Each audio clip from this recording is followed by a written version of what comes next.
மிதுன ராசியில் உள்ள நம்முடைய மிருகசீர்ஷ நட்சத்திரக்காரர்களுக்கு சனி பகவான் ராசிக்கு 10ஆம் இடத்தில் அமர்ந்து வாக்கியப்படி உங்களுக்கு என்னென்ன மாற்றங்களை கொடுக்க போறார். தொழில்ல உள்ள பிரச்சனையிலிருந்து வெளியே கொண்டு வர போறார். தொழிலே செய்ய முடியல, தொழிலை விட்டுட்டு போயிடலாமா அப்படின்னு ஒரு கேள்வி வைக்கிங்கன்னா, உன்னால தொழில் பண்ண முடியலனா வேற எவனால தொழில் பண்ண முடியும்? நீ தான் தொழிலுக்கு அங்கீகாரக்குரிய நபர் என்று சொல்லக்கூடிய அளவுக்கு உங்களுக்கு தொழில் ஸ்தானத்துல ஒரு வலிமையை கொடுக்க போறார். புதிய தொழில் தொடங்கலாமா? வேண்டாமா?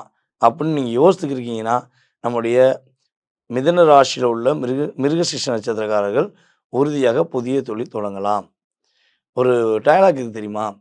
நம்மளுடைய ரஜினி சாரும், வடிவேல் சாரும் நடிச்ச ஒரு காமெடி. மிருகசீர்ஷ நட்சத்திரமா? பேய்களுக்கு புடிச்ச நட்சத்திரம்னு சொல்லுவாங்க. மிதுன ராசி மிருகசீர்ஷ நட்சத்திரத்துக்கு. காரணம் என்னன்னா, எல்லாரிடமும் அது யாரா இருக்கட்டும், எதிரியா இருக்கட்டும், அன்ப காட்டக்கூடிய நபர் தான் நீங்க.